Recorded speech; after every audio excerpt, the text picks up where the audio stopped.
So welcome, folks. The next in our speaker series, getting to know who is at CHATTcon 2021. We actually have some very special guests today, the co-founders of TAGteach International, and this is this is the reason that this happens, is because they reached out and they're like, "Hey, I got a cool idea." And I was like, "This sounds pretty cool." And then Joan convinced me after a couple more calls, and it's been a fantastic idea to start this. It's one of my favorite projects, CHATTcon. So I'm gonna pass it off to Theresa. Let you introduce yourself, what you do, and we're just going to kind of roll from there. All right. Thanks, Ryan. I'm Theresa McKeon. I'm one of the co-founders of TAGteach International, along with our other guest today, Joan Orr, who I'm sure everybody at CHATTcon knows, but I'm not sure they know that she's the co-founder also of TAGteach International. So basically, this is what we've been doing since 2003. Is that right? Yeah, that's right, so 2003. Like that. Yeah, since we were like 16. So, and I have to say that I agree with you, Ryan. This is my favorite thing. It's the thing that we've always been pushing for. It's not for people or for animals or for this or for that, dogs or lions. It's training or teaching or whatever word you want to talk about. And what can we learn from each other, no matter what, no matter who, right, Joan? Yep. Very, very good. That's excellent. Well, you asked me a question, a yes or no question. You got a yes or no answer. And this is how it works at the company. I just go, "Is that right, Joan?" And she either says yes or.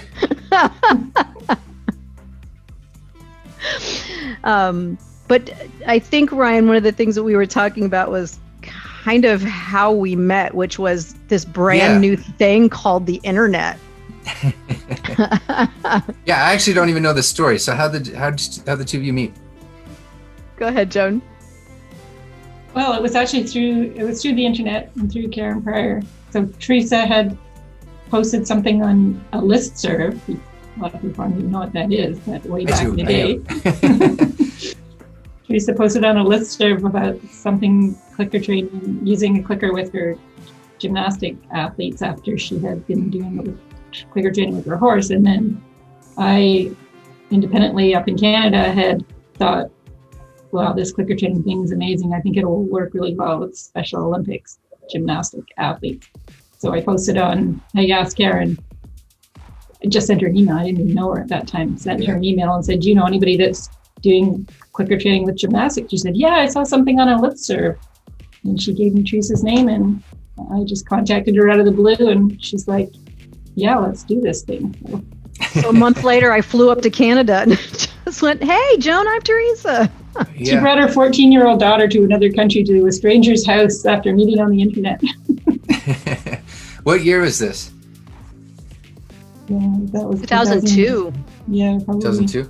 So it was like a year later, TAGteach International was born, and you're running. Did you get that right? Well, we had TAGteach, right? There was along with Beth Wheeler, who's a old dance company partner of mine. We brought her in and formed TAGteach. And then we joined Karen Pryor and Aaron Clayton, said, "Hey, this sounds like we should do a company all together." And since Karen kind of was our mentor, so to speak, about bringing it forward, we were quite honored and said yes. And then we became TAGteach International. Is that right, Joan? Okay. Yeah. TAGteach came first, and then TAGteach International, the company, came after. I mean, we didn't really know what we were doing at first. We were just training kids. Yeah, we're still. And then we started formalizing it more and coming up with better language, and we had to make up a name, because at first we got pushback from the best dance parents, actually. You can't. And then my gymnasts. Kids like dogs, and your gymnasts. Yeah. You can't treat our kids like dogs. We need to. So we thought, okay, well, let's call it TAGteach. And then that was fine with them. Yeah, as long as it wasn't training for dogs, it was fine. And this is where I think the conference itself is so important, between the people that you brought in, Ryan, and the people from the TAGteach world, is just coming together and not having that attitude of, how dare you assume that anything we use with teaching humans could be used with animals or vice versa. So it's just so important. So I'm so glad you and Joan really pushed this. And now there's just brilliant people speaking. It's just so amazing. I'm a bit jaw dropped by some of the people this year. Yeah. So For anyone tuning in, what we did this year to kind of flip the model a little bit was everything's pre-recorded. So actually all lectures are live right now. You can go in and you can watch them if you're a member of the conference.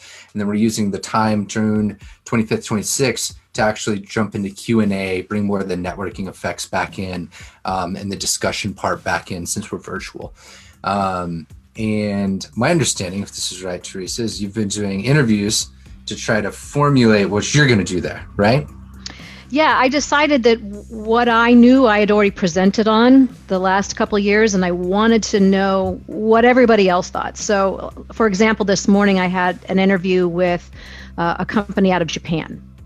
And when they started doing clicker training 20 years ago, they brought in Bushido and all these martial artists who were from Japan. I mean, just amazing insight and how you should treat your learner and how do you respect your learner, even if it is in your enemy, like in fighting, right? They even respect the enemy as they fight. And so they brought those together so that no matter who you're teaching, how do you respect the learner, right? And that's kind of a big deal these days, whether it's a human or an animal. How do we respect what the needs and the wants of the learner as we teach? And so to bring that kind of insight in, and then I'm going to put all of these together and just kind of put out in a 20 or 30 minute roundup of what the people in the world who are on that convergence, what they all think, what they've all found. Do they have any hacks? Do they have any special insights about what we can do? So hopefully that will all come together and we'll get lots of insights, little mini research. Nice, I'm excited. You're the only one that's like a live lecture this time. So it'll be pretty cool to see what's going on there. I hope so. People are just, the people who don't find it weird to go back and forth between the human training world and the animal training world are just gaining ground so fast because they haven't put any limits on themselves. So I found it fascinating. I think everybody will be. Why there's no problem at all? Why would there be a wall between us? So sometimes I think it's forgotten that like we're a part of we are a human species. Like I think sometimes it's kind of forgotten. Like we disconnect the two of like we are a part of this larger system of Mother Earth and everything else that is occurring on it, right? Yeah. And bottom line, the person that we're talking about is the teacher, right? So it really just doesn't matter who or what the learner is. It's all about, well, at least for now, we're talking about us as humans teaching. Now, the other part of CHATTcon, which blows everything else away, is the last T, which is the technology, right? So now we're also learning that at some point, it may not be humans doing the actual teaching. And what does that mean? And what does that bring to us? So I think that it's another thing that you brought into this, Ryan, is this extra little tweak on the end of, it's not just what we've done in the past and what we're doing now, but what we may be doing in the future as teachers. Yeah, it's pretty crazy. The technology part's always been interesting to me because you're bringing together this process of knowing how humans are influenced, or different species are influenced. And then there's the world of the technology as everybody knows it, of software, hardware, apps, whatever those things potentially are. Could even be human implemented things. And then you're kind of bringing those together to be able to create solutions. And the technology is just as much us knowing things and like how the world is influenced as it is the colloquial use of technology. And the symbiosis of those two coming together can actually produce something that's scalable. I always share like the number of, for example, BCBA certificate holders and the number of people diagnosed with autism in the US. When you look at the numbers and the recommended caseload, we are so far behind and will likely never meet just that one diagnosis to be able to meet the demand. So like technology has to be a theme here. You have to in some way automate certain systems that are benefiting the clinician and ultimately the outcomes of the learner. And just to meet the numbers of one diagnosis or solution, not to mention all the world's other problems or issues that we need to potentially put some time towards, right? So technology's got to be a focus at some point. Pretty excited to have a few people talking about those sort of things, even the crazy stuff of like Neuralink and what they're going to be sharing there. And then the practical how to sort of quick hacks that we seem to get in every presentation of like, hey, I'm not an AI or machine learning specialist, but I use technology with this little tool to do this, and it transformed my practice, right? Which I think, like, recalling back, we have that in most of them, but I remember like BJ Mumford's, right, Joan? Just some simple technology hacks. Even Kimberly Barron's, their stuff during the pandemic, teaching through virtual platforms that they were doing actually like 5 or 6 years before, that are still achieving great outcomes, and it's tech that anybody can implement. Yeah, can I just say something about just coming back to something that Theresa said earlier about the wall between us, the animal trainers and the human trainers. So I feel like when we started this, we were totally naive and we had no idea there was a wall. And then we found out there's this massive wall between the animal trainers and the human trainers, and it was sort of being taken down a little bit by the Quicker Expo, because some human trainers were sort of starting to come there, and influential ones, and taking things back. And I feel like we've been, Theresa and I, chipping away at that wall for 19 years. And now I kind of feel like the wall is coming down. And I think a lot of that is to you, Ryan, for jumping on this with us and promoting the CHATTcon and bringing all these unbelievable human people into our world, because they just blow me away. Like the people that you manage to find every time we get a speaker list. I'm like, what about this person? What about that person? And Ryan's never heard of them. Ryan's like, well, I can get this guy and I can get this person. And I've never heard of them, but we trust each other, and it's like unbelievable. Like, the people that we've got this year, well, every year have been unbelievable, but this I was going to echo back. Amazing. I was going to echo back. Like, it's like, yeah, exactly that. Like, hey, how about this person? Like, I haven't heard of them. It's like, how not? And then you say new people, and I'm like, I've not heard of these people either. Like, well, this is going to be awesome. It's fantastic. Yeah. I think that's one of my favorite parts of it, selfishly, is like being able to learn about these people that I feel like I should have learned from 10 years ago or 15 years ago. Right. But then getting them to setting up the situation to where those folks can talk to each other as well. So speakers from these different areas, getting to interact is going to be super exciting as well. Yeah, well, I can't wait to hear some of them talking to each other. So we're really trying to get them to come to each other's talks so they can talk. But we recorded them all already, and we know, Ryan and I know, that we're going to but we will have the pleasure of listening to them multiple times. So, the first time we were recording, I'm thinking, oh, maybe I'll check my email. I did not once. I was so riveted by what they were saying. And I like this virtual thing because you feel like you're in the room with them. Like, I don't know, at CHATTcon, I've been generally at the back. And so I had to see this little tiny person on the stage, but it seems more intimate, I think. I don't know, I feel like I'm in the room with Greg Hanley. I'm in the room with Susan Friedman, like they're talking right to me. So I kind of like them, and I love the talks. I mean, they're all so fascinating, and I just can't wait for everyone to listen to them. Very cool. So I guess to recap real quick, is there anything else we need to hit before I feeling good? If you are registered now, or if you're not registered now, is there any way to register, or is that ended?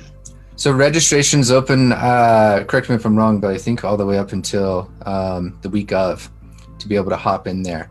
The day before. Yeah, the day before. So you can hop in at any time. You can still register. This has in no way been cut off or capped or anything like that. Just know that whenever you sign up, there's approximately 13 or 14 hours of content that are sitting behind that paywall that you need to be able to watch if you want to get the absolute most of the live sessions, because the live sessions are going to be curated discussions, answering a lot of questions that people have after watching those recorded sessions. So just make sure you got enough time to sign up and watch all of those beforehand if you want to get the absolute most out of it.